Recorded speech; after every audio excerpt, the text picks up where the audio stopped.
Magandang umaga po. Bati ni Camille nang may pumasok na customer sa cafe. Dahil madaming customer, ay hindi niya na nagawang tingnan kung sino ang pumasok.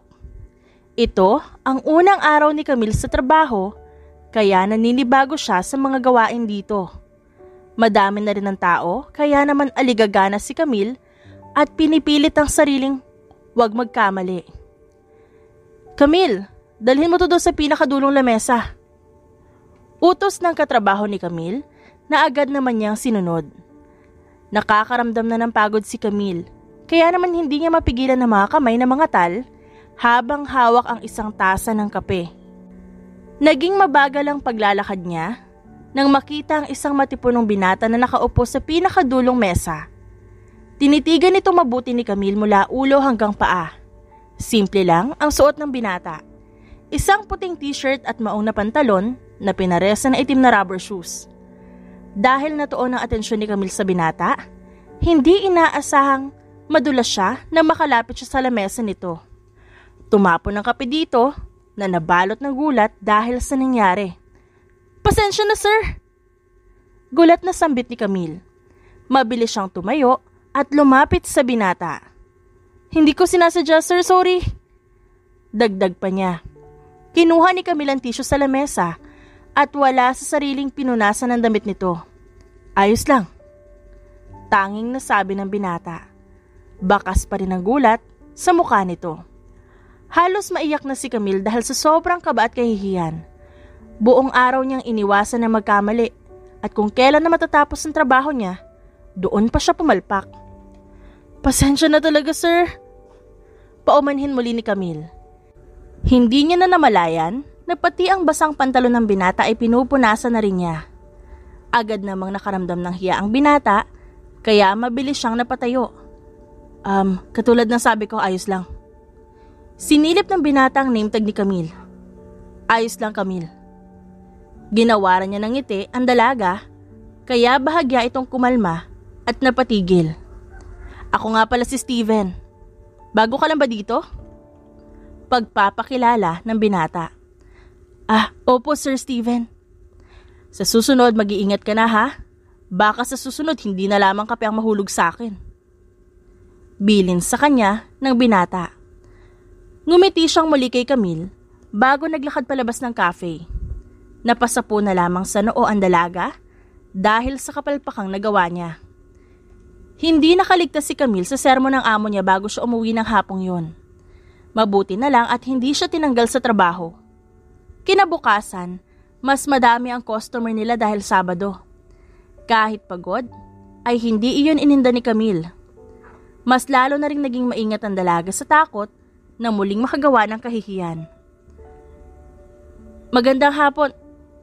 Hindi agad na ituloy ni Camille ang sasabihin nang makitang pumasok ang isang pamilyar na binata. Sir Steven. Magandang hapon Camille. Nakangiting bati ni Steven.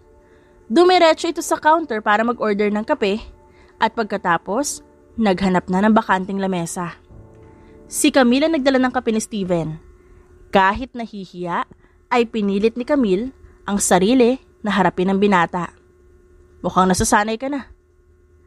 Pagbibiro pa nito sa kanya, nang mailapag niya ang kape sa lamesa. Pasensya na po talaga sir sa nangyari kahapon. Kahapon ko pa ito sinabi, ayos nga lang. Bahagyang tumawa si Steven matapos sabihin yon. Pinagtatawanan niyo po ba ako? Hindi naman sa ganun. Huwag niyo po sanang gawing katatawanan yung pagkakamali na isang tao sir.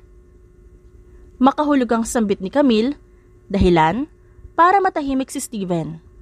Hindi kita pinagtatawanan o ang nangyari kahapon. Natutuwa lang ako kapag nakikita ko kung paano namumula mukha mo. Mabilis na nag-init ang mukha ni Camille nang marinig yon. Alam ni Camille na namumula na ang mukha niya kaya naman napaiwas na lang siya ng tingin. Pilit naman pinigilan ni Steven ang matawa. Nakangiti niyang tinitigan si Camille habang bahagyang nakatabingi ang ulo. Alam mo, sir, inumin mo na lang yung kape mo. Para naman kabahan ka sa mga sinasabi mo. Naging malakas ang tawa ni Steven dahil sa sinabi ni Camille. Sa sobrang inis, umalis ang dalaga sa harap ng binata at bumalik na sa pag-aasikaso ng iba pang customers. Itinoon na lamang ni Camille ang atensyon sa pagtatrabaho hanggang sa matapos na ang oras ng shift niya. Habang si Steven naman, tahimik lamang na nakamasid kay Camille. Nang makita ng binata na palabas na ng cafe ang dalaga, dali-dali siyang tumayo para sundan ito. "Tapos na ang trabaho mo?" tanong ni Steven nang maabutan niya si Camille sa harap ng cafe. "Nandito ka pa rin, sir?"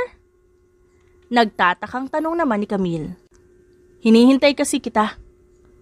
"Sir, dapat umuwi na lang kayo at doon nyo dinala yung mga banat nyo."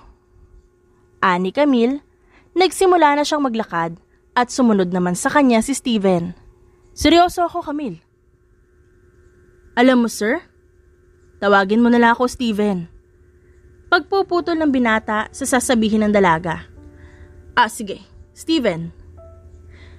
Nagpakawala ng malalim na buntong hininga si Camille bago nagpatuloy sa pagsasalita. "Kung wala ka magawa sa buhay, huwag ka naman damay ng iba, okay?" Nagpatuloy sa paglalakad si Camille, ngunit hindi na sumunod ang binata. Naiwan siyang nakatayo at nakatitig sa papalayong bulto ng dalaga.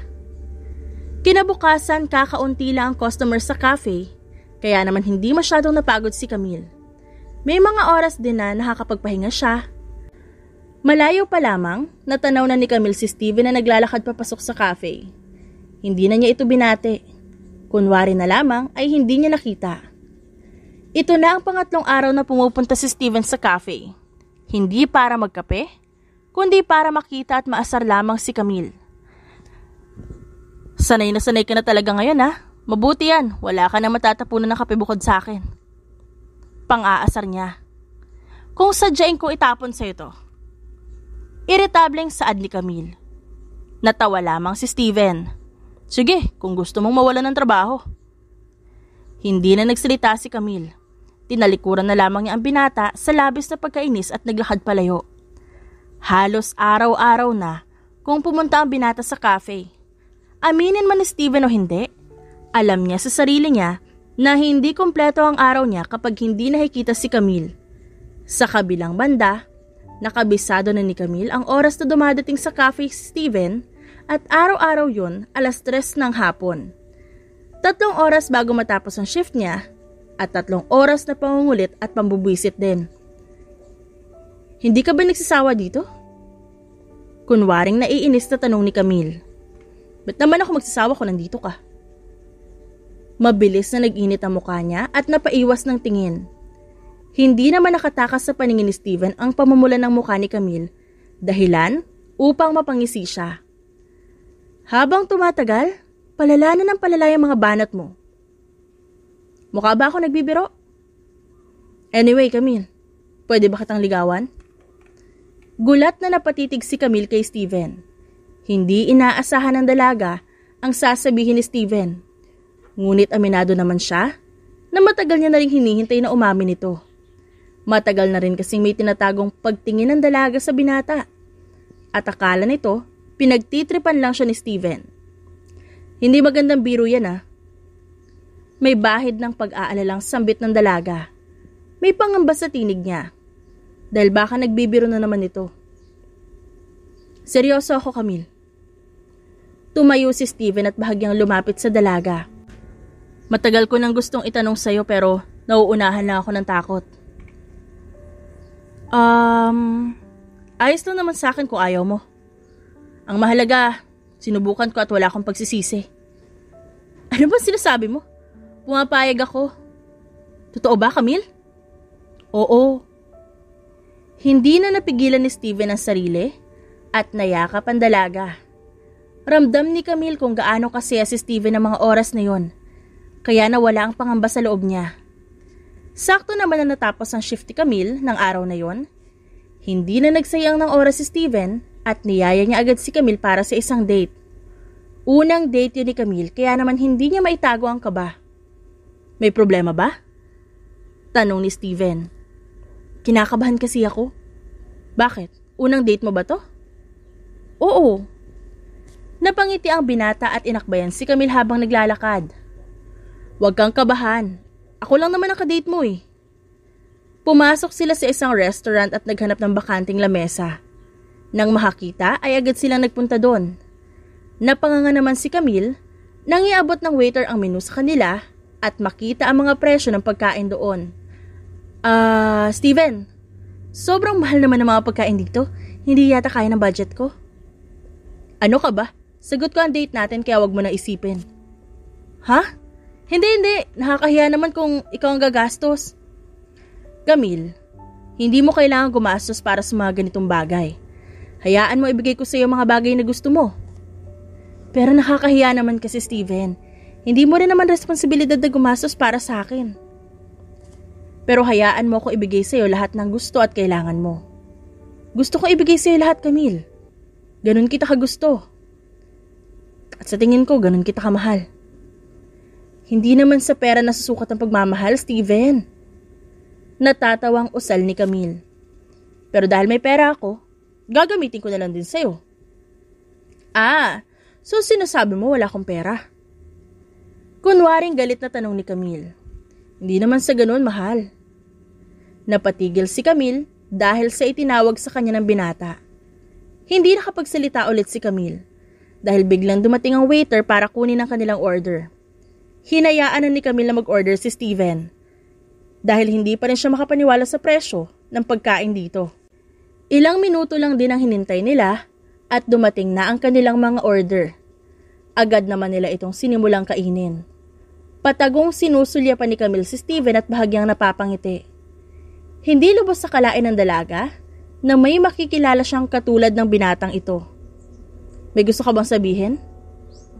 Biglang tanong ni Steven nang mahuli niya si Camille na nakatitig sa kanya. Wala naman. Pwede ka naman magtanong kung may gusto ka malaman. Nagdadalawang isip pa si Camille ngunit pagkakataon na rin niya ito para maitanong ang mga katanungan sa isipan niya. Ano palang trabaho mo? Hindi ko ba nasabi sa'yo? Ako ang may-ari ng kumpanya sa harap ng cafe niyo. Napatulala naman ang dalaga sa sagot ni Steven. Totoo ba? Mukha pa rin ba ako nagbibiro? Natatawang usal ni Steven. Kung gusto mo, isasama kita dun minsan. Sige, okay. Ako naman na magtatanong. Bakit ka nagtatrabaho sa cafe? Para kumita ng pera. Diretsahang sagot ni Camille. Bakit? Sino ba naman ang nagtatrabaho na hindi para sa pera? Kung sa bagay, saad na lang ng binata. Nagpatuloy sila sa pagkain at nang matapos, ay agad ding nilisan ng restaurant. Hindi makapaniwala si Camille sa binayaran ni Steven samantalang dadalawa lang naman silang kumain. Saan ka pala nakatira? Diyan lang, sa malapit yung apartment ko. Ihatid na kita. Hindi na tumanggi si Camille dahil alam niyang magpupumilit lang si Steven na maihatid siya. Simula ng araw na yon, naging madalas ang paglabas nilang dalawa. Tuwing matatapos ang trabaho ni Camille, ay yayayain siya nitong pumunta sa kung saan. Kalimitan ay sa mga lugar na hindi pa napupuntahan ni Camille, kaya naman kakaibang saya ang nararamdaman niya. At ang sayang yon ay nakikita ni Steven. Mahal. Tawag ni Steven kay Camille. Pauwi na sila galing sinehan. Bakit? May maliit na handaan kasi sa bahay bukas. Gusto sana kitang isama at ipapakilala sa pamilya ko. Ha? Kinakabahan ako, hindi pa yata ako handa. Kasama mo naman ako dun eh. Paano kung hindi nila ako magustuhan? Sigurado ako na hindi nila ako magugustuhan. Huwag mong sabihin yan, mahal. Wala akong pakialam kung magustuhan ka man nila o hindi. Ako naman na nagmamahal sa'yo, hindi naman sila. Kinakabahan pa rin ako. Kinuha ni Steven ang isang kamay ni Camille at hinawakan niya ng mahigpit. Hindi kita pababayaan. Napatango na lang si Camille. Halos 3 buwan na rin simula nang manligaw sa kanya si Steven. Alam naman ni Camille na dadating ang araw na ipakikilala siya ng binata sa pamilya nito. Ngunit hindi pa rin niya maihanda ang sarili. Lalo pa at alam niyang galing sa mayamang pamilya si Steven. Samantalang siya, isang hamak na waitress lang sa isang coffee shop. Kinabukasan, Katulad ng nakasanayan, hinintay ni Steven na matapos ang trabaho ni Camille. Nagdala na ng kotse si Steven para mas mapabilis ang kanilang biyahe. May kalayuan kasi ang bahay ng mga magulang ni Steven at tumagal ng halos 1 oras ang kanilang biyahe. Akala ko ba simpleng handaan lang? Oo nga. Tugon ni Steven. Tignan mo naman yung suot ko. Nakakahiya sa mga bisita nyo. Nakasuot ng simpleng puting dress si Camille na bumagay sa makinis at maputi niyang balat. Nakalugay din ang mahabang buhok ni Camille na umaabot hanggang bewang. Maganda ka naman kahit ano isuot mo, mahal. Nakangiting sambit ni Steven. Pwede ba wag mo na akong bulahin? Saad naman ni Camille, dahilan para matawa silang pareho. Magandang gabi, Sir Steven. Bati ng isang lalaki sa may pintuan.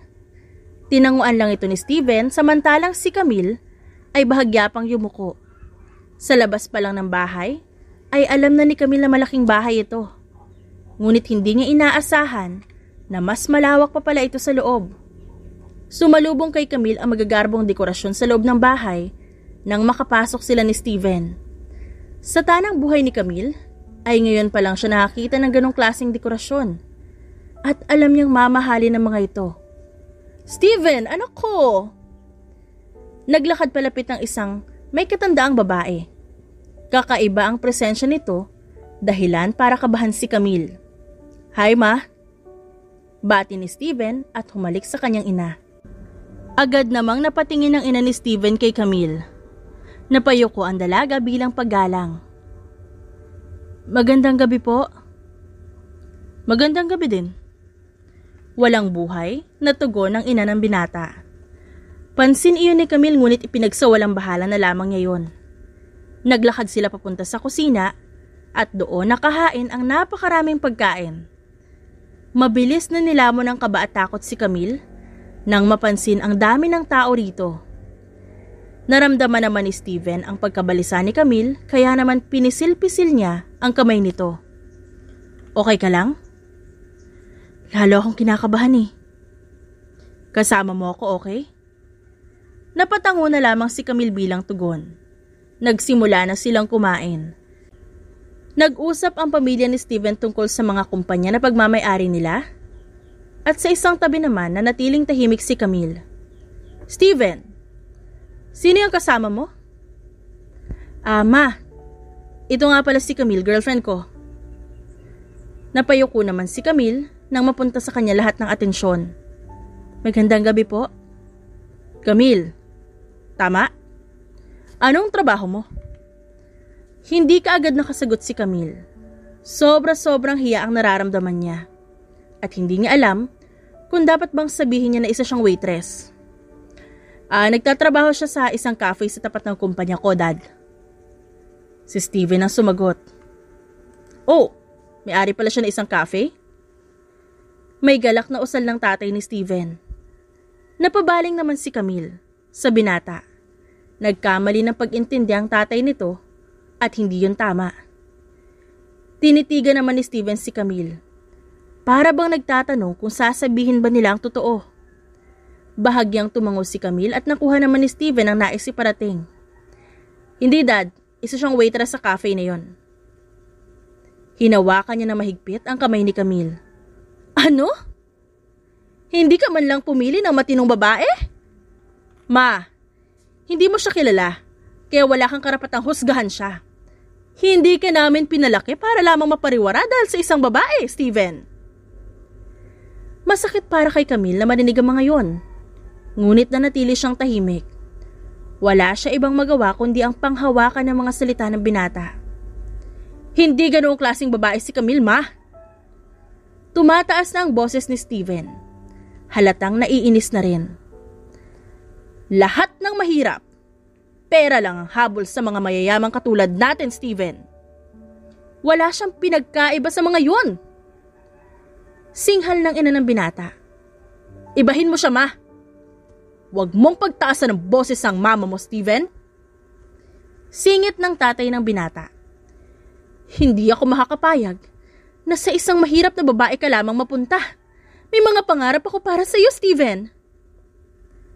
Halos umusok ang ilong ng ina ni Steven dahil sa sobrang galit. Di mo ako mapipigilan, ma. Hindi mo kami mapipigilan. Nagmamahalan kami at hindi nyo yun masisira. Tumayo si Steven at kinuha ang kamay ng dalaga. Aalis na kami. Dagdag pang sambit ni Steven. Naglakad pa alis ng binata kaya naman walang nagawa si Camille kundi sumunod dito. Ilang beses pang sumigaw ang ina ni Steven ngunit hindi nila yun napansin. Nang makasakay sa kotse, nagpakawala ng malalim na buntong hininga si Steven. Pasensya na, mahal. Pagpapaumanhin niya kay Camille. Malungkot itong tumitig sa dalaga. Huwag mong isipin yun. Ako nga dapat yung humingi ng tawad sa iyo eh. Kundi dahil sa akin, di kayo mag-aaway ng mga magulang mo. Hindi mo dapat iniisip yun, mahal. Ginusto ko to. Ginusto kita. At wala akong pagsisisihan doon. Sa mga oras na yon, ramdam na ramdam ni Camille ang pagmamahal ni Steven. Hindi siya makapaniwala na may makikilala siyang lalaki na gagawin ang mga bagay na yun para sa kanya. Tahimik nilang tinakandaan pa uwi. Dahil sa nangyari, ay nakaramdam si Camille ng matinding pagod at nakatulog sa biyahe. Kinabukasan, tulala si Camille sa trabaho. Hindi pa rin maalis sa isip niya ang nangyari sa bahay ni na Steven. Hindi na nga rin napansin ni Camille ang pagpasok ng binata dahil sobrang lalim ng iniisip niya. Ang lalim naman ng iniisip mo? Pagbibiro ni Steven. Napatalon tuloy sa gulat si Camille. Ano ba? Ba't ka ba nagugulat? Bakit ka naman kasi tulala dyan? May iniisip lang. Yun nangyari ba kagabi? Huwag mo na masyadong isipin yun. Ngumiti si Steven at niyakap si Camille. Sana alam mo nasa trabaho ako, no? Nagtataray na saad nito. Tumawa naman si Steven bago bumitaw sa pagkakayakap. Oo nga. Maupo ka na at baka dahil sa'yo matanggal pa ako sa trabaho. Pabor naman sa akin yun. Mas matagal na kitang makakasama. Tigilan mo ako, Steven, ah. Singhal ni Camille at naglakad palayo sa pwesto ni Steven. Pinanood ni Steven na magtrabaho ang dalaga na lagi naman niyang ginagawa. Sa hindi maipaliwanag na dahilan, gustong-gusto ni Steven ang nakikita at nasisilayan na mukha ni Camille. Nang matapos ang trabaho ni Camille, ay agad na tumayo si Steven at lumapit sa dalaga. Kain tayo sa labas? Sige, ikaw bahala. Naglakad na si Camille at Steven palabas ng cafe nang biglang makatanggap ng tawag ang binata. Hello? Ha? Sige, papunta na ako. Sambit ni Steven at agad yun binaba. May problema ba? Daan muna tayo sa opisina ko. Tumango naman si Camille dahil nasa tapat lang naman ang kumpanya ni Steven at ilang minuto lang sila maglalakad papunta doon. Pinagtitinginan sina Camille at Steven na makapasok sila sa kumpanya dahil sa magkahawak nilang mga kamay. Hindi naman nila yun pinansin at dumiretso lang sa elevator. Ang ilang mga empleyado ay bumati kay Steven na tinanguan lang naman niya. Anong gagawin natin dito? May pipirmahan na ako mga papeles. Kailangan na raw ngayon eh. Hindi nagsalita si Camille nang bumukas na ang elevator. Pumasok sila sa isang malawak na opisina. Naglakad palapit sa lamesa si Steven at naiwan naman si Camille na nagmamasid sa kabuuan ng opisina. Pareha silang nagulat. Nang biglang bumukas ang pinto nito, pumasok ang ina ni Steven na magkasalubong ang kilay. Tumitig ito kay Camille bago ibinaling ang tingin kay Steven. Mabuti naman at naabutan kita, anak. Anong kailangan mo? Walang emosyon na tanong ni Steven. Napatingin naman si Camille sa isang babaeng kasunod na pumasok na ina ni Steven. Gusto ko ipakilala sa si Michelle. Anak siya ng isa nating business partner. Nilingon ng ina ni Steven si Camille at inirapan. Hindi ko siya gustong makilala, ma. Sayang naman, nandito na siya oh. Kumain kayong dalawa sa labas at kilalanin ang isa't isa. Pamimilit ng ina ni Steven. Ma, may girlfriend na ako. Kabastusan ang ginagawa niyong pagpapakilala ng ibang babae sa akin. Hindi siya nababagay sa'yo. Pwede ba, ma? Itigil mo na yung ginagawa mo. Naglakad si Steven palapit kay Camille at hinila ito palabas ng opisina. Nang makalabas sila sa kumpanya, ay hinarap ni Steven si Camille. Pasensya ka na, mahal, ha? Okay lang. Wala rin naman ako magagawa kung ayaw sa akin ng pamilya mo. Sapat na sa akin na gusto mo ako. Napangiti naman si Steven nang marinig yon. Ikaw pinapakilig mo ako. Natatawang usal ni Steven. Tara na't nagugutom na ako. Sa paborito nilang restaurant sila kumain. Bukod kasi sa mura lang ang pagkain dito, masasarap din ang mga luto. Kaya naman dito laging kumakain ang dalawa. Isang linggo nang nakakalipas, simula nang dalhin ni Steven si Camille sa kanilang bahay. Malinaw pa rin sa alaala ni Camille ang sinabi ng ina at ama ni Steven, ngunit mas pinili na lamang niyang huwag pansinin yon. Habang naglalakad papasok sa trabaho si Camille, 2 lalaki ang lumapit sa kanya. Noong una, hindi niya yun pinansin. Ngunit na makasigurado siyang sinusundan siya ng mga ito, ay nakaramdam na siya ng pagkabahala. Sumama ka sa amin. Hinila ng isang lalaki si Camille. Sino kayo? Saan niyo ako dadalhin? Tulong! Tulungan niyo ako! Sigaw niya pa. Huwag kang maingay! Binusala ng isang lalaki ang bibig ng dalaga. Sinubukang manlaban ni Camille. Ngunit wala siyang magawa, kundi ang impit na sigaw. At napansin niyang dinala siya ng mga lalaki sa isang eskinita. Halos tumindig ang balahibo ni Camille sa sobrang takot. Patulak na binitawan ng mga lalaki si Camille at napahampas siya sa kahoy na pader. Napaigik siya sa sakit. Anong kailangan niyo sa akin? Ikaw? Hindi ko kayo kilala. Pakawalan niyo ako. Miss, kahit anong sigaw ang gawin mo, walang makakarinig sa'yo. Nagsasayang ka lang ng boses. Meron! Tulungan niyo ako! Tulong!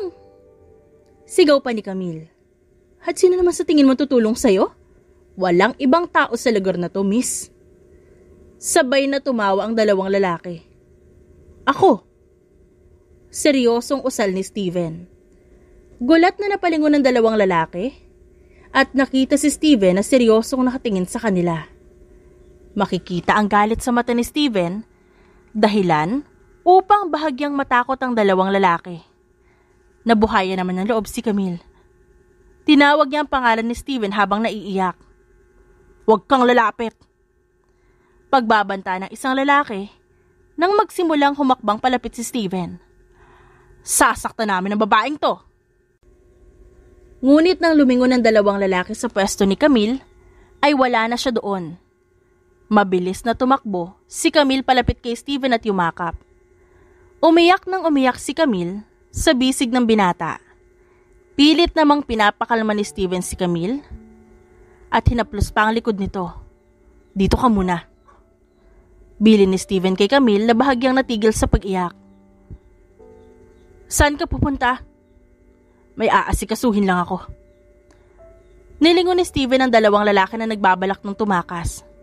Mabilis tumakbo si Steven palapit sa 2 na nagulat naman dahil sa ginawa niya. Pasensya na Steven na pag-utusan lang. Nangunot ang noo ng binata. Ngunit hindi na siya nagsalita. Bagkus ay sinuntok niya agad sa muka ang isa at napaigik ito sa sakit. Binalak naman ng isa pang lalaki na sugurin si Steven, pero tumilapon lang ito dahil sa malakas na sipa ni Steven. Abay, tarantado ka nga talaga. Pinagsusuntok na isang lalaki si Steven, ngunit walang kahirap-hirap na iniwasan niya ng binata. Nang mapagod ang 2 lalaki, ay si Steven naman ang kumilos. Buong lakas niyang pinagsusuntok ito hanggang sa matumba ang 2. Puro pag-ungol at pagdaing lang ang nagawa ng mga ito dahil sa nararamdamang sakit sa katawan. Steven, tama na. Umalis na tayo dito. Awat ni Camille, bakas ang pag-aalala sa boses nito. Pilit namang ikinalma ni Steven ang sarili. Ilang beses siyang bumuntong hininga. Sabihin mo sa nag-utos sa inyo, ito na ang una at huling beses na may papagawa siyang masama sa mahal ko. Pagbabanta ni Steven sa 2 nakahandusay na lalaki. Opo, makakarating po. Okay ka lang ba? Nag-aalalang tanong ng binata kay Camille. Hindi ka ba nagalusan o nasaktan? Okay lang. Niyakap ng mahigpit ng binata si Camille. Mabuti na lamang at nakarating ako agad. Hindi ko mapapatawad ang sarili ko kapag may nangyaring masama sa'yo. Ani Steven sa dalaga. Naglakad na paalis ng iskinita ang dalawa. Sa isip-isip ni Steven ay may ideya na siya kung sino ang nag-utos nun para gawin kay Camille. Samantalang si Camille naman ay hindi mapakali dahil sa nangyari. Nang maihatid ni Steven si Camille sa cafe, ay nagpaalam muna siya na may aasikasuhing trabaho. Pinayagan naman siya agad ni Camille dahil magtatrabaho din naman ito. Mabilis na nagmaneho si Steven patungo sa kanilang bahay. Malakas ang kanyang kutob na ang mga magulang niyang may pakana sa nangyari kay Camille at hindi makakapayag si Steven sa mga ganong gawain ng magulang niya. Steven, anak! Buong galak na bati ng ina niya. Bakit mo ginawa yon? Anong sinasabi mo? Huwag mo nang subukan magsinungaling. Kilala ko ang lalaking yun at alam ko nagtatrabaho sila sa inyo. Hindi ako makapaniwalang magagawa mo yun, ma. Sinasabi ko naman sa iyo, Steven. Hindi ko gusto ang babaeng yun para sa iyo. Hindi siya nababagay sa iyo. Wala na kayong pakialam kung sinong magugustuhan ko, ma. Hindi habang buhay ay kayo ang magdidesisyon at masusunod para sa akin. Ang gusto ko lang naman, maging maayos ang kinabukasan mo. At hindi yun mangyayari kung ang babaeng yun ang makakasama mo. Mukhang mas hindi magiging maganda ang kinabukasan ko dahil sa mga pinaggagawa nyo. Sa susunod, na may gawin kayong masama kay Camille, ako na makakalaban nyo. Naglakad na paalis si Steven. Tinawag at hinabol pa siya ng kanyang ina. Ngunit hindi niya yun pinansin. Isang linggo ang lumipas matapos ang nangyari kay Camille. Nawala na yun sa isip ni Camille at bumalik na sila ni Steven sa dati nilang nakasanayan. Ang lumabas sa tuwing matatapos ang trabaho ni Camille at pumunta sa iba't ibang lugar para mamasyal. Isang araw, habang nag-aasikaso si Camille sa cafe, dahil kabubukas lang nila, hindi niya inaasahang makikita ang pagpasok ng ina ni Steven sa cafe. Magkahalong kaba at takot ang nararamdaman ni Camille ng mga sandaling yon. Ito pala ang cafe na tinutukoy ng anak ko. Mataray na sambit nito. Magandang umaga po. Totoo nga. Dito ka nga nagtatrabaho. Bigyan mo nga ako ng kape? Opo, sige. Yun na lang ang tanging naisagot ni Camille. Nang matapos gawin ang kape, ay agad itong dinala ni Camille sa lamesa kung saan nakapwesto ang ina ni Steven. Wala na bang ibibilis yan? Ito na po, ma'am. Nang mailapag sa lamesa ang kape, ay maglalakad na sana paalis si Camille nang biglang magsalita ulit ang ina ni Steven. Sinabi ko bang umalis ka na? Mataray na singhal nito. Pasensya na po. May order pa po ba kayo? Palamigin mo ang kape ko. Gulat namang napatingin si Camille sa matanda. Hindi ko na ho trabaho yan eh. Umpisahan mo nang trabahuhin. Magkano ba? Mataray na tanong ng ina ni Steven. Hindi ko kailangan ng pera nyo?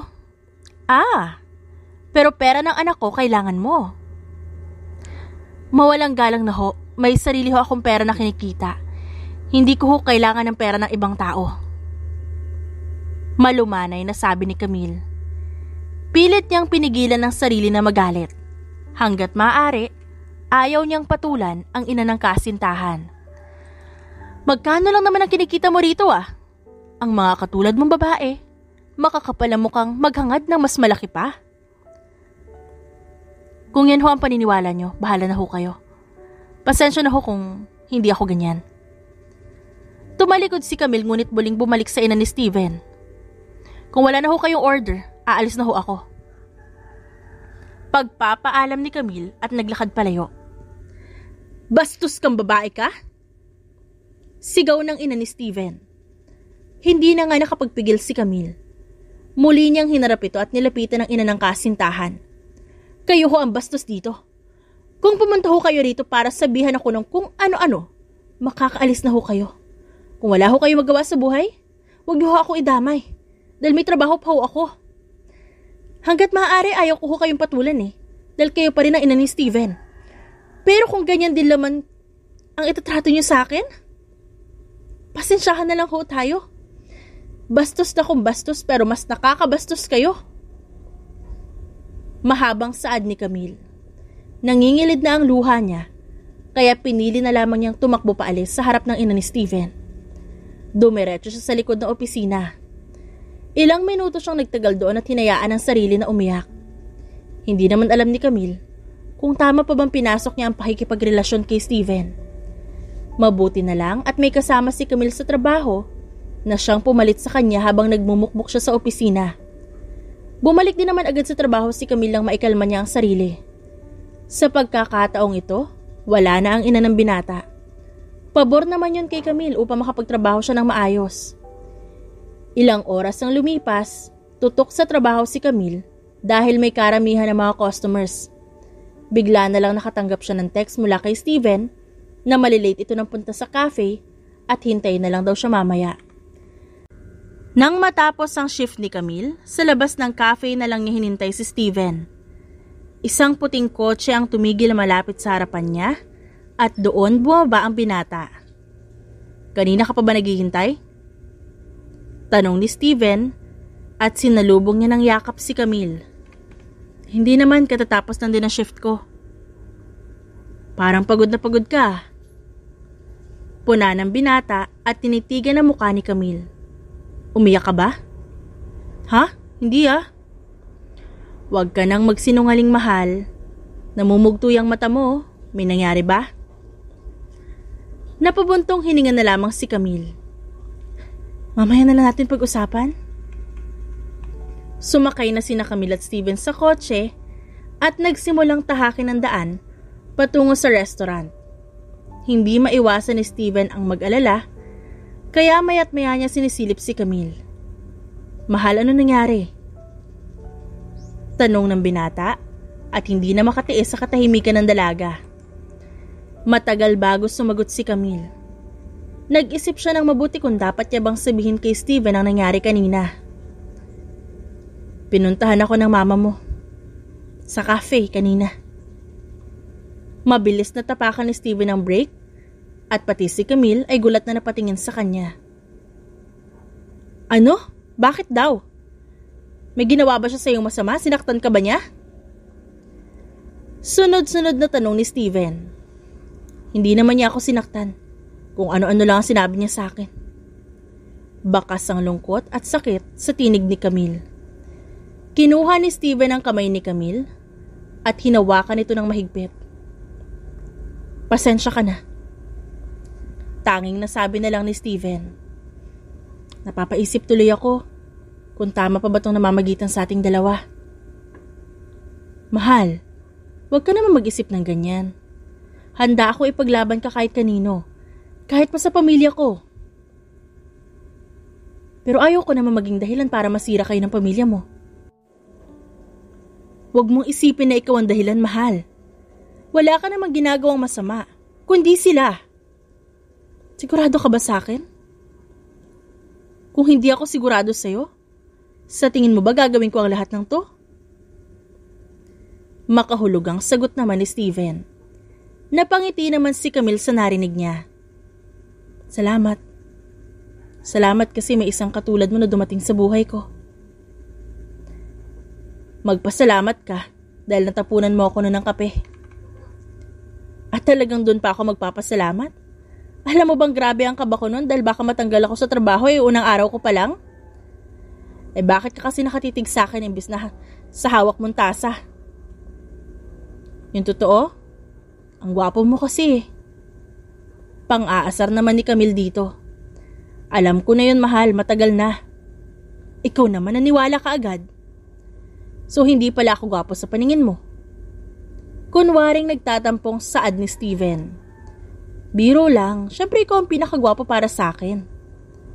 Tama na, mahal, binobola mo na lang ako Tara na nga at baka nagugutom ka na. Ilang buwan ang nakalipas Ngayon ang unang anibersaryo ni Camille at Steven. Hindi lubos maisip ni Camille na aabot sila ng 1 taon. Lalo pa, at madaming beses binalak ng ina ni Steven na paghiwalayin sila. Sa kabila nun, pinatunayan ni Steven na handa siyang ipaglaban si Camille kahit pa sa sarili nitong pamilya. Happy anniversary, mahal. Pasensya na natagalan. Happy anniversary din. Tugon naman ni Camille. Tara na. Saan mo ba ako dadalhin? Sa langit, mahal. Pilyong sagot ni Steven. Ikaw talaga? Kahit kailan? Surprise nga kasi. Sige, sabi mo eh. Sumakay sila ng kotse. Hindi na nangulit si Camille at hinayaan na lang na magmaneho si Steven. Ilang oras din na itinagal ng kanilang biyahe at hindi na pamilyar kay Camille ang lugar na ito. Huminto ang kotse sa tapat ng isang magarbong restaurant at mula sa labas, kumikinang ang lugar na to. Halatang pinaglaanan ng malaking halagang pera. Hanep sa pakulo ah. Pagbibiro ni Camille kay Steven. Basta para sa'yo. Pumasok na sina Camille at Steven sa loob ng restaurant. Agad naman silang inasikaso at inain ng mga pagkain na halatang pinaghandaan din talaga. Masayang kumain at nagkwentuhan sina Camille at Steven. Salamat dahil tinapunan mo ako noon ng kape. Hindi mo talaga makalimutan ang araw na yan, no? Siyempre naman, kung hindi mo ako natapunan ng kape, hindi kita makikilala. Kaya mahalaga para sa akin ang araw na yon. Para sa akin kahihiyan yung araw na yon. Unang araw ko pa lang sa trabaho, pumalpak ako agad. Kung di ka pumalpak, edi wala kang ako ngayon. Che, kumain ka na nga lang. Pero seryoso, mahal. Salamat dahil nanatili ka. Wala naman akong choice. Tumatawang saad ni Camille. Ah, ganon. Kunwaring pagalit na saad ni Steven. Biro lang, syempre. Salamat din. Dahil hanggang ngayon pinaglalaban mo pa rin ako. At patuloy kita ipaglalaban, mahal. Napangiti na lang si Camille. Nagpatuloy sila sa pagkain nang biglang dumating ang isang waiter, dala ang isang malaking cake. Ang laki naman yan. Mauubos ba natin yan? Ayos lang naman kung hindi. Ano to parang tela na to? Takang tanong ni Camille. Hilahin mo. Bakit? Para saan nga? Basta, hilahin mo na lang. Walang nagawa si Camille, kundi sundin ang utos ni Steven. Bahagya siyang tumayo at marahang hinila pataas ang tela na nasa ibabaw ng cake. Napasinghap si Camille nang lumabas ang maliit na box sa ibabaw ng cake. Nakangiting tumayo si Steven at naglakad palapit kay Camille. Kinuha niya ang box sa ibabaw ng cake bago bumaling kay Camille at tinitigan ito ng mabuti. Teka, totoo ba to? Tama bang nakikita ko? Hindi sumagot si Steven. Bagkus, lumuhod ito sa harap ni Camille at marahang binuksan ang maliit na box. Sing-sing! Sing-sing nga! Totoo bang nangyayari to? Mahal. Panimula ni Steven habang nakangiting nakatitig kay Camille. Hindi ko alam kung matagal na ba ang pinagsamahan natin o masyado pang maaga. Ang tanging alam ko lang ay ayaw na kitang mawala sa akin. Steven, will you marry me? Nagsimula nang umiyak si Camille. Naging malakas yun at pati ang pagsinghot at paghikbi ay naririnig. Yes, oo naman. I will marry you. Malakas na napasigaw si Steven. Dali-dali siyang tumayo at niyakap si Camille. Nagpasalamat din siya sa dalaga. Mas lalo nang napaiyak si Camille nang isuot na ni Steven sa daliri niya ang singsing. Hindi siya makapaniwala na aabot silang dalawa sa puntong ito. Mahal na mahal kita, Camille. Mahal na mahal din kita, Steven.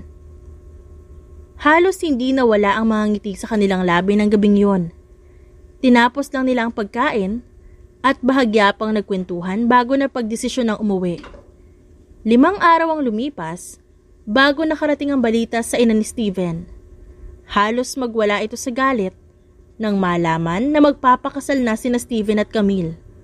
Agad nagpunta sa opisina ni Steven ang kanyang ina para kumprontahin siya. "Steven!" Galit na bungad ng ina ni Steven.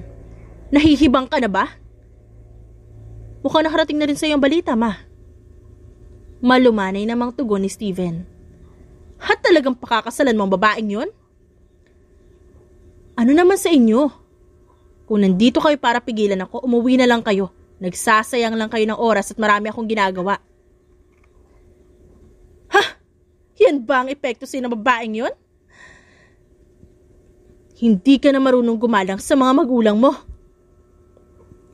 Kung noon pa lang, nirespeto mo na ang desisyon ko at ang relasyon namin ni Camille, hindi sana tayo hahantong sa ganito, ma.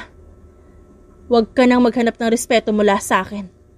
Dahil matagal mo na akong binastos. Makakaalis na kayo." Hindi makapaniwala ang ina ni Steven sa inakto nito. Padabog itong lumabas ng opisina at umalis sa kumpanya ng anak. Nang matapos si Steven sa kanyang trabaho sa kumpanya, ay agad itong umalis at pinuntahan si Camille. Malayo pa lang si Steven, natanaw na agad niya si Camille na may kausap na isang lalaki. Kunot noong pumasok si Steven habang pinanonood kung paano mag-usap si Camille at ang kaharap na lalaki. Mabilis namang lumapit si Steven nang makitang hinahaplos ng lalaki ang braso ng dalaga. "Sir, huwag mo akong hawakan." "Ano ka ba naman, miss? Huwag ka na magpakipot. Alisin mo nga yung maruming kamay mo sa girlfriend ko." "Oh, tignan mo nga naman kung sino nandito." Gulat na bulalas ng lalaki at tumawa. Nang tumayo ang lalaki, doon lamang ito namukhaan ni Steven, ang kanyang stepbrother na matagal niya nang hindi nakikita. "Anong ginagawa mo dito?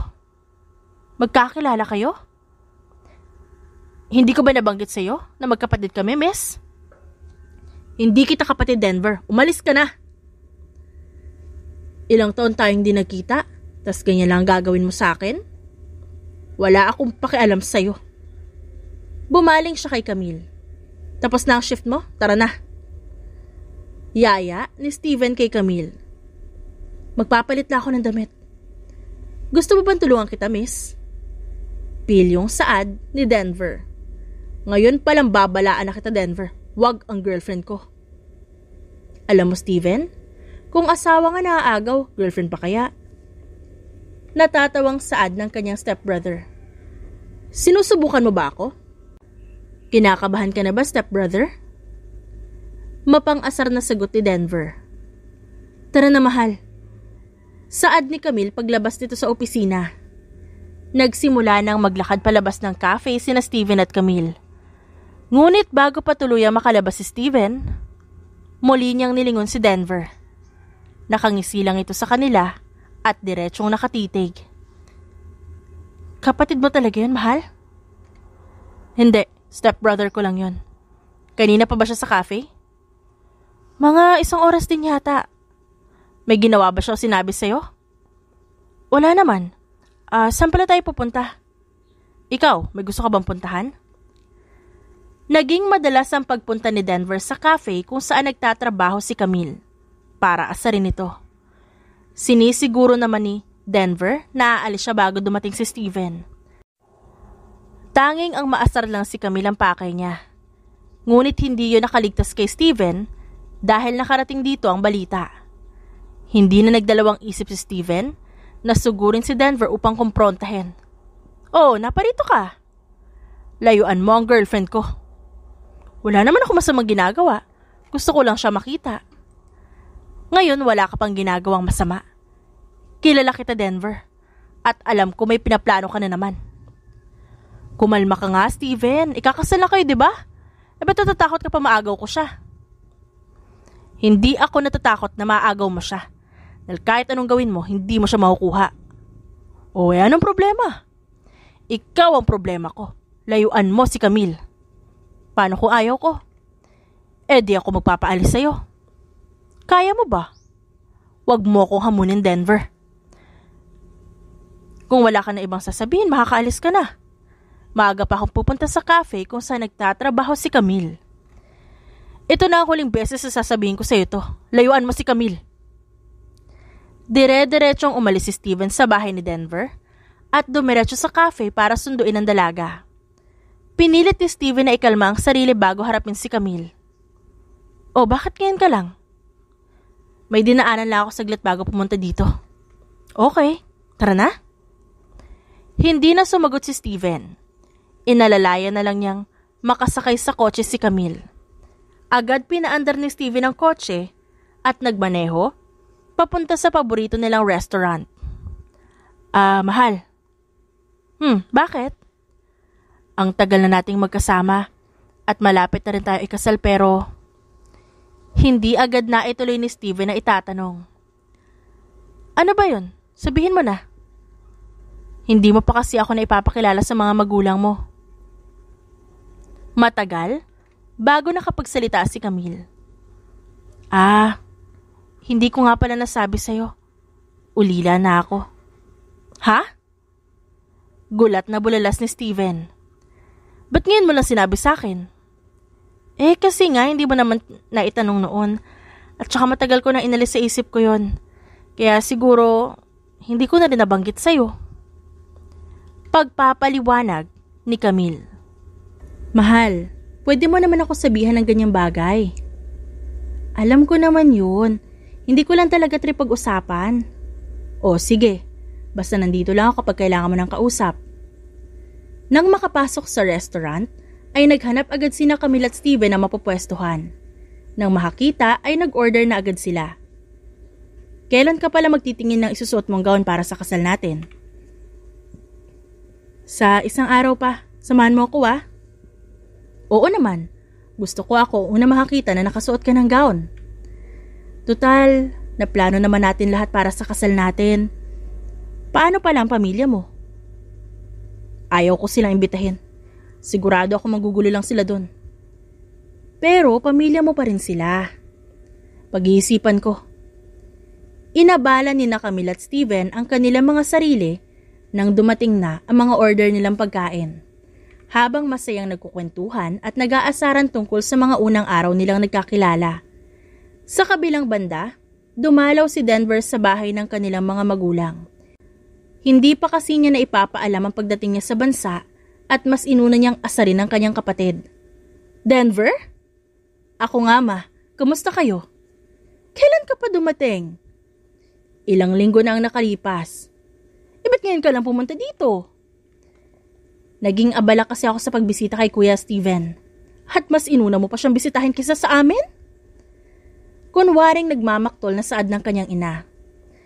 Nabalitaan ko kasi ikakasal na siya, kaya inasar ko ng konti.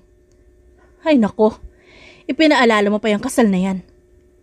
Singhal naman ng kanyang ina. Bakit? Hindi ka ba masaya na ikakasal na si Kuya? Kunwaring nagtatakang tanong ni Denver. Hindi ko matanggap na ikakasal siya sa isang mababang uri ng babae.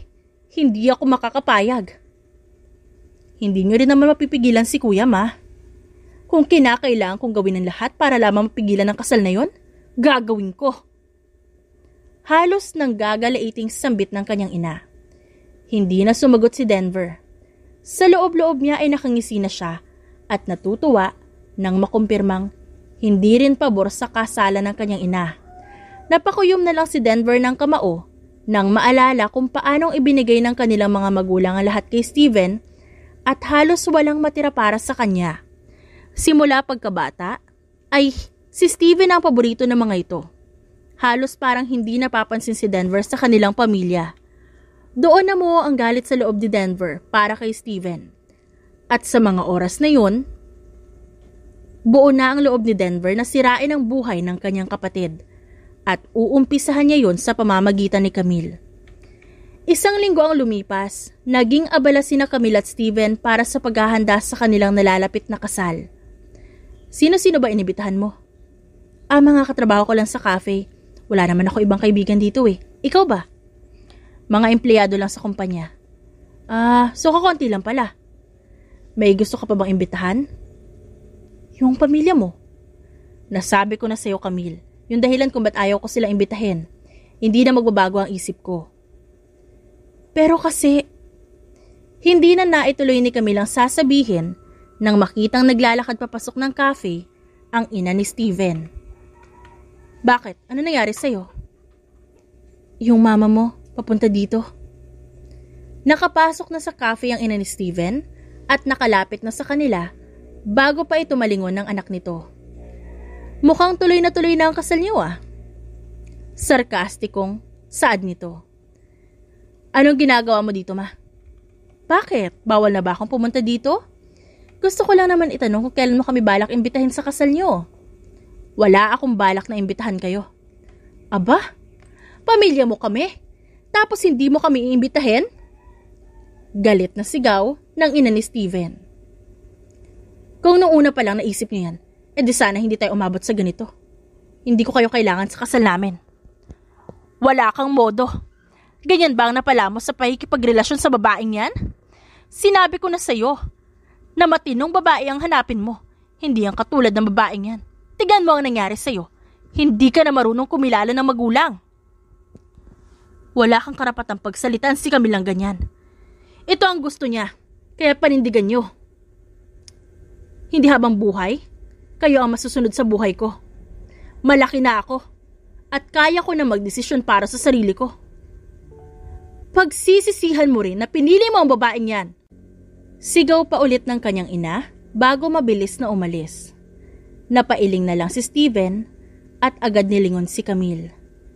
Napaiyak na lang si Camille dahil sobrang bigat ng nararamdaman. Hindi niya malaman kung bakit ayaw na ayaw sa kanya ng ina ni Steven. Pasensya ka na talaga. Okay lang, kailangan ko na rin sigurong masanay. Lalo pa't magiging mag-asawa na tayo. Hindi ko hahayaan na apihin at saktan ka nila, huwag ka mag-alala. Mabuti pa, umuwi ka na, ihahatid na kita. Tumango lang si Camille bilang tugon. Malapit lang naman ang tinitirhan ni Camille sa cafe, kaya hindi rin ganun katagal ang kanilang binyahe. Gusto mong pumasok muna? Okay, sige, wala pa rin naman akong trabaho. Anong gusto mo? Kape, tubig, juice o soft drinks? Okay na sa akin ang kape, mahal. Malambing na sagot ni Steven. Ngumiti naman si Camille at dumiretso sa kusina para magtimpla ng kape. Halos mapatalo naman siya. Sa biglaang pagkagulat nang yumakap sa kanya si Steven. Ramdam ni Camille ang higpit ng pagkakayakap ng kanyang mapapangasawa. Bakit? Wala naman. Gusto lang kitang yakapin. Anong ginagawa mo? Takang tanong ni Camille nang maramdaman ang paglalakbay ng kamay ni Steven sa kanyang katawan. Hindi na sumagot si Steven at nakuha naman ni Camille kung ano ang nais ni Steven. Hinayaan lang yun ng dalaga at nagparaya siya sa kagustuhan nito. Hinayaan ni Camille na may mangyari sa kanila sa unang pagkakataon. At walang pagsisisi sa isip ni Camille. Masayang pumasok sa trabaho ang dalaga at si Steven kinabukasan.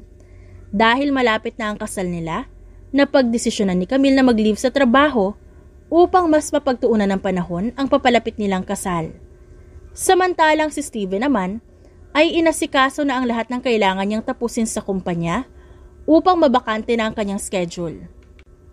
Isang linggo na lang bago ang kasal ni Camille at Steven nang mapansin ni Steven ang pagbabago sa dalaga. Madalas itong nasusuka at mas malakas kumain ngayon. Okay ka lang ba, mahal? Ilang beses pang nasuka si Camille sa may lababo bago sumagot. Oo, medyo nahihilo lang siguro ako. Sakit eh. Dadalhin na kita sa ospital. Hindi na, mahal. Ipapahinga ko na lang to tas mawawala na rin naman. Ilang araw ko na napapansin ang pagsusuka mo. Madalas na rin ang pagkahilo mo. Mas makabubuti kung magpapatingin ka na sa doktor. Igastos lang yun. Pwede ko na maipahinga to. Pero hindi ka naman gumagaling eh. Sige na, huwag ka na makulit, dadalhin kita sa ospital. Hindi na tumutol ulit si Camille at hinayaan na lang si Steven na dalhin siya sa ospital. Ilang araw na rin napapansin ni Camille ang nangyayari sa kanya at meron na rin naman siyang ideya. Ayaw lang pangunahan ni Camille dahil baka umasa sila pareho ni Steven sa wala. Binabati ko kayo, ma'am at sir. Magkakaanak na po kayo. Masayang anunsyo ng doktor na tumingin kay Camille. Po? Hindi makapaniwalang tanong ni Steven. Buntis ho siya? Oh, sir. 3 linggo na ho. Totoo ba? Ba't di mo sinabi sa akin agad? Hindi rin kasi ako sigurado nung una. Magkakaanak na talaga tayo? Magiging tatay na ako? Magiging tatay na ako? Masayang tanong ni Steven. Huwag mo lakasan ang boses mo, nakakahiya sa ibang pasyente. Hanggang sa makauwi sina Camille at Steven, ay hindi na mawala ang ngiti sa kanilang labi. Para kay Steven, yun ang pinakamagandang regalo na natanggap niya buong buhay niya. At masaya si Camille na makitang masaya si Steven. Sumapit ang araw na pinakahihintay nila, ang araw ng kanilang kasal. Dahil walang masyadong imbitado at kakaunti lamang ang nasa simbahan, ngunit sa kabila nun, maganda ang ayos nito, simple, ngunit kaakit-akit. Steven, tinatanggap po ba si Camille na iyong maging kabiyak sa hirap at ginhawa? Tanong ng pare. Opo, Father. Ikaw, Camille, tinatanggap po ba si Steven upang iyong maging kabiyak sa hirap at ginhawa? Opo, Father. Sagot naman ni Camille. Sa bisa ng kapangyarihang ipinagkaloob sa akin ng simbahan, ngayon ay mag-asawa na kayo. Maaari niyo nang halikan ng isa't itigil ang kasal. Sigaw ng isang lalaki. Halos lahat ay napatigil nang marinig ang sigaw na yon. Nagpalingalinga si Steven upang hanapin kung sino ang sumigaw. At laking gulat niya na makita si Denver na naglalakad papasok sa simbahan. Kasunod ni Denver ay ang kanilang ina na salubong ang kilay at diretsong nakatingin sa unahan. Hindi ako makakapayag na matuloy ang kasal na ito. Singhal ng ina ni Steven. Anong ginagawa mo, ma? Sasama ka sa amin, sa ayaw at sa gusto mo. Usal ng kanyang ina. Hindi mo kami mapipigilan, ma. Mas mabuti kung umalis na lang kayo. At talagang sinama niyo pa yung tukmol na yan? Nandito ako para kunin ang pinakamahalagang tao sa'yo, Kuya Steven.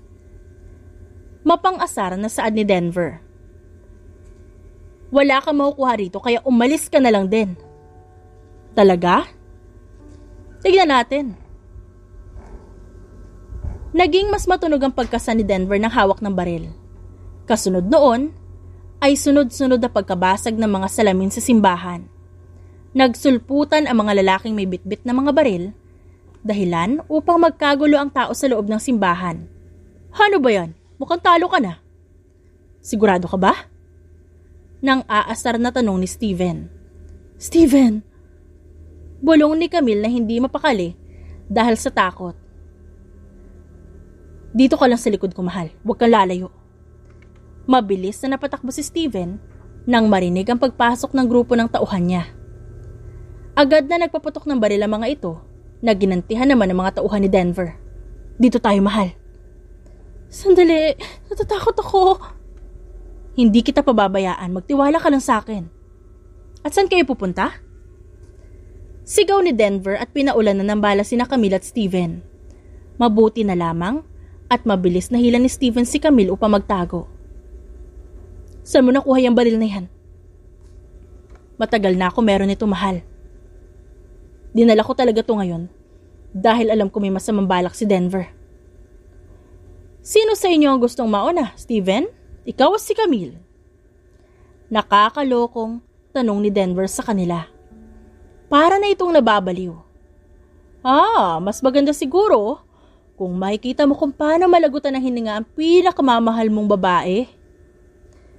Kung ikaw ang unahan ko. Kahit balot ng tunog ng putok ng baril ang paligid, ay nagagawa pa ring magkarinigan ni na Steven at Denver sa pamamagitan ng sigawan. Kaya mo ba? Kailan ka ba naman nanalo sa akin? Pang-aasar muli ni Steven. Tarantado! Sigaw ni Denver at pinaulanan ng bala ang pwesto kung saan nagtatago ang dalawa.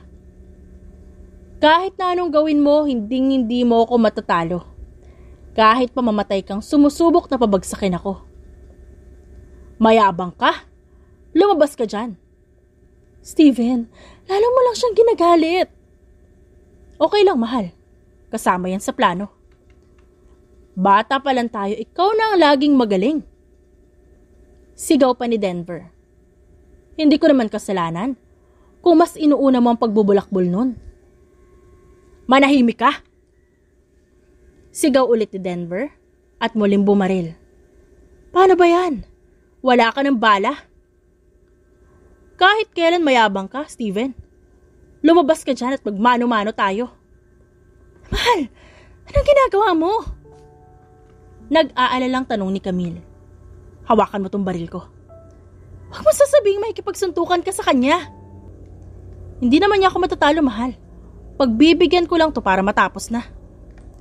Matapang ka naman pala eh. Ito sa'yo. Inambahan ni Denver ng suntok si Steven, ngunit nakaiwas ang binata. Pwede bang itama mo naman yung suntok mo? Sumigaw naman si Denver at sunod-sunod na sinuntok si Steven, ngunit kahit isa ay wala itong natamaan. Ganito lang oh. Ani Steven at sinuntok si Denver. Napadaing sa sakit si Denver at tumilapon palayo. Kaya pa ba? Manahimik ka. Ganito ang tamang pagsuntok, Denver. Saad ni Steven at sunod-sunod ang pagsuntok na ginawa sa kapatid. Tanging pagdaing lang ang nagawa ni Denver. Hindi niya magawang umiwas o makalaban sa mga suntok ng kapatid niya. Mahal! Layuan mo si Denver, Steven. Layuan mo ang kapatid mo.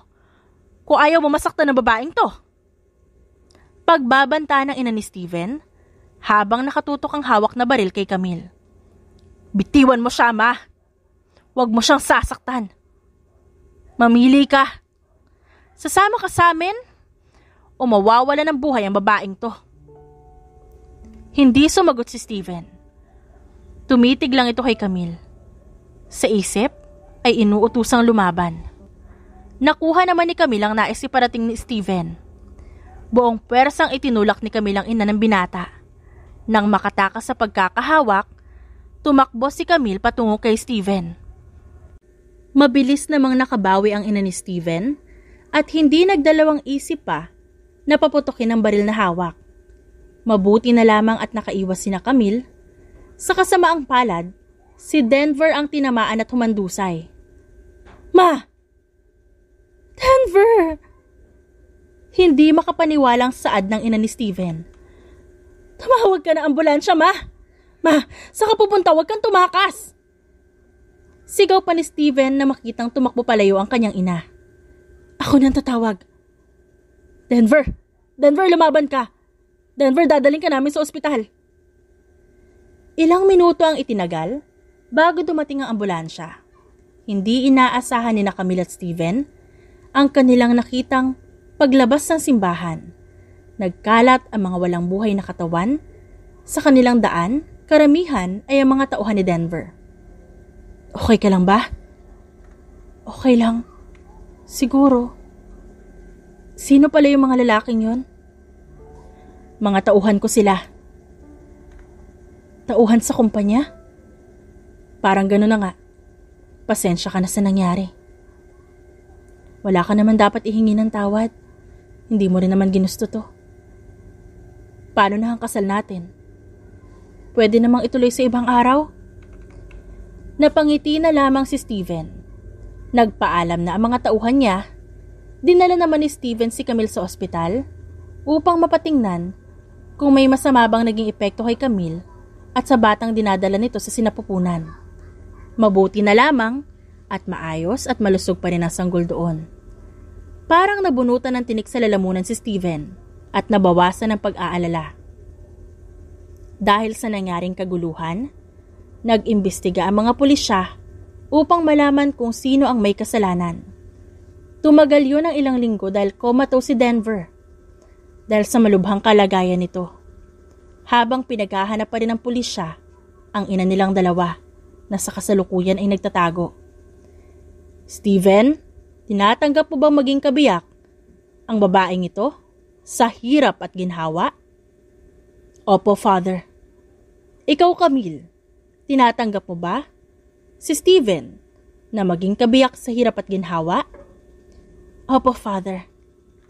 Ngayon, ihahayag kong kayo ay mag-asawa na. Maaari nyo nang halikan ng isa't isa. Nagpalakpakan ng mga tao sa simbahan. Hindi maipaliwanag ang saya ng dalawa nang sa wakas ay maituloy na rin ang kasal nila. 1 buwan pa ang kanilang hinintay upang gawin ulit ang kasalang yon. Naging abala rin silang ayusin ang mga naging resulta ng gulo dahil kina Denver at sa kanyang ina. Tara, saan tayo pupunta? May sorpresa ako sa'yo. Ilang minutong biyahe ang ginawa ni Camille at Steven. Puno ng pagtataka si Camille nang tumigil sila sa isang malaking bahay. Bumaba si Steven at umikot para alalayan si Camille makalabas ng kotse. Bakit tayo nandito? Itong sorpresa ko sa'yo. Itong bahay? Nagustuhan mo ba? Ang ganda! At ang laki ng bahay na to, love. Matagal ko na ipinagawa ang bahay na yan. Mabuti na lang at saktong natapos bago ang kasal natin. At hindi mo man lang sinabi sa akin. Eh di hindi na yung sorpresa. Ikaw talaga? Tara, ikutin natin ang buong bahay. 6 na buwan ang nakalipas at isinilang na ni Camille ang una nilang anak ni Steven. Walang mapaglagyan ng tuwa sa mukha ni Steven ang araw na yon. Anong gusto mo ipangalan natin sa kanya? Pangalan? Hindi pa ako nakapag-isip na ipapangalan sa kanya. Mag-isip ka na. Dahil mamaya lang itatanong na ng nurse yan. Sofia? Saglit na natahimik si Camille. Maganda ang pangalang Sofia. Gusto ko yun. Sofia Marie. Tunog pangalan ng prinsesa. Dapat, ituturing mo siyang prinsesa ha? Siyempre naman. At ituturing kitang reyna ko. Natawa na lang silang pareho. Ilang saglit, pumasok na ang nurse. Nang makauwi si Camille, ay halos araw-araw silang inaasikaso ni Steven.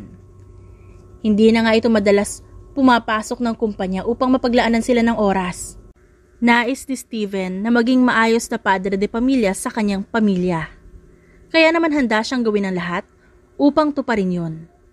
Isa rin kasi sa mga pangarap ni Steven ang magkaroon ng sariling pamilya. At ngayong meron na siya nun, labis na galak at tuwa ang kanyang nararamdaman. Mahal. Tawag ni Camille sa kanya. Bakit mahal? May kailangan ka ba? Paano kung bumalik ako sa pagtatrabaho sa cafe? Wag na mahal. Baka may matapunan ka na naman ng kape doon. Hanggang ngayon ba naaalala mo pa rin yan? Aba syempre naman. Tsaka bakit ka pa magtatrabaho doon? Kung ikaw na ang may-ari nun. Ano? Anong ibig mong sabihin?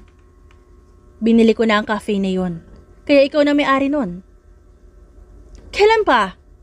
Ba't ngayon mo lang ito sinabi? Noong 1 linggo lang. Alam ko kasi nagugustuhin mo bumalik sa pagtatrabaho. Kaya binili ko na lang. Para kang sira. Mas maganda na rin yun para may oras ka pa rin na makasama ang anak natin.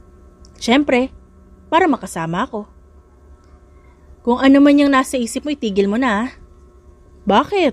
Wala naman ako ibang iniisip pa. Natatawang saad naman ni Steven. Kinagabihan ay nakatanggap ng masamang balita ang binata. Hindi na raw kinaya ng katawan ni Denver at binawian ito ng buhay. Nakaramdaman ng galit si Steven, ay agad din yun napalitan ng awa. Hindi lubos maisip ni Steven na hahantong sa ganun ang galit ni Denver sa kanya. Sa kabilang banda, hindi pa rin nahahanap ang ina nila. Pati ang kanyang ama ay nawawala na rin. May ideya na si Steven na magkasamang nagtatago ang mga ito. Ngunit hindi niya lang alam kung saan. Kaya naman araw-araw ay hindi mawala-wala kay Steven ang mag-alala. Baka bigla na lang sumulpot ang mga magulang niya at manggulo ulit. Linggo ang lumipas hanggang sa maging buwan na taon. Naging masaya ang pagsasama ni Camille at Steven. Ang isa nilang anak ay naging 2 at tulad ng inaasahan ni Steven, naging matagumpay ang cafe na binili niya para kay Camille. Noon pa lang alam niya na marunong magpatakbo ng negosyo ang kanyang asawa. Kaya naman matagal na niyang binabalak na bilhin ng cafe kung saan nagtatrabaho si Camille noon. Mabuti na lang at kilala ni Steven ang may-ari at hindi nagdalawang isip na ibenta kay Steven ang cafe. Ano namang iningiti-ngiti mo dyan? Wala naman mahal. Naalala ko lang yung unang araw na magkakilala tayo. Ilang taon nang nakalipas, mahal, kalimutan mo na yan? Natatawang usal ni Camille. Paano ko naman magagawang kalimutan yon? Yun ang dahilan kung bakit tayo nagkakilala. Kung di mo ako natapunan ng kape nun, di sana hindi tayo mag-asawa ngayon. Sira ka talaga. Sirang-sira sa'yo. Banat ni Steven. Tigilan mo na ngayang kakabanat mo. Baka ikaw ang banatan ko. Sige nga, banatan mo ako, mahal kong Camille. Che, tigilan mo ako Baka masaktan ka sa akin. Natatakot na ako, mahal. Teka, may balita na ba sa mga magulang mo? Sana naman walang nangyaring masama sa kanila. Bakit ba iniisip mo pa rin sila? Sa kabila ng ginawa nila sa'yo? Nag-aalala ka pa rin sa kanila? Mahal, kahit anong gawin ko, sila pa rin ang mga magulang mo. Kung ano man yung nagawa nila noon, matagal ko na silang napatawad. Ngayon may anak na tayo. Naiintindihan ko na sila na wala silang ibang hangad kundi mapabuti yung anak nila. Pero hindi porket gano'n naaabot tayo sa puntong matutulad tayo sa kanila, ha? Siyempre naman, isang aral na lang sa buhay ang naranasan natin sa kanila at dapat natin yung iwasan. Pagsang-ayon ni Steven. Sa kabila ng mga nangyari, pagpapatawad lang ang makakapagpatahimik sa kalooban natin. Kaya hindi ako nagtatanim ng galit sa mga magulang mo. Dahil kung hindi dahil sa kanila, hindi ako ganito ngayon katatag. Napangiti si Steven sa tinuran ni Camille. Kaya mahal na mahal kita. Mahal na mahal din kita. Sa isip-isip ni Camille, totoo ngang kahit na anong hirap ang pagsubok na dumating sa'yo, tanging ang tibay ng pagmamahalan nyo ang inyong makakapitan. Malaki ang pasasalamat ni Camille sa pananatili ni Steven. Kahit pa mismong pamilya ni Steven ang kalaban nila. Doon napatunayan ni Camille na tunay ang pagmamahal ni Steven para sa kanya.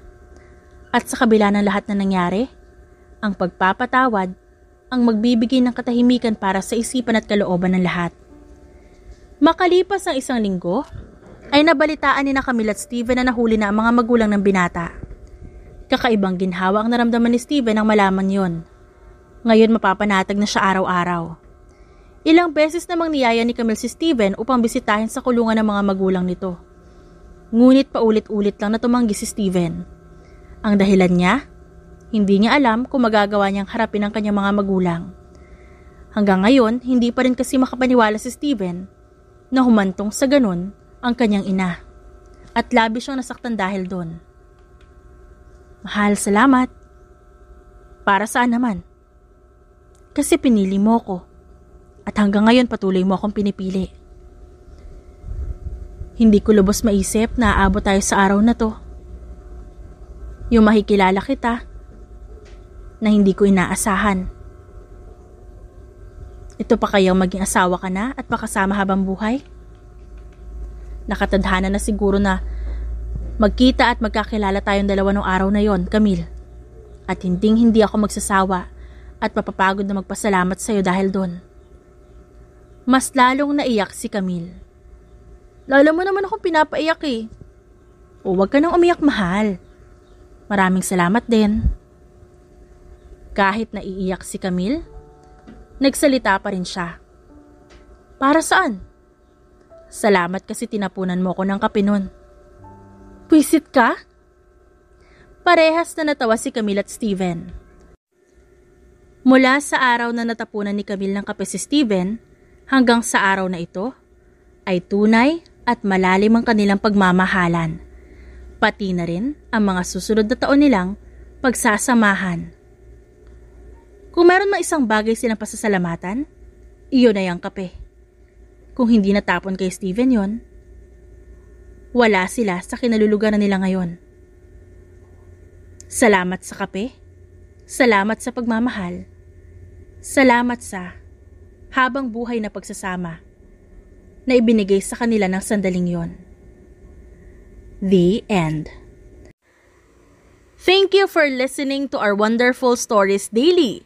Maraming salamat sa walang sawang pagsuporta sa aming main channel na Rendell Tagalog Love Stories. Kayo ang dahilan kung bakit patuloy kami sa pagbibigay ng mga kwentong kinagigiliwan, ng nakararami. At kung nais nyo na iba pang kwento, magtungo lang sa isa pa naming channel na The Rendell Stories Audiobook. Don't forget to subscribe at sama-sama tayong ma-entertain, kiligin, at makisaya. Maraming salamat po.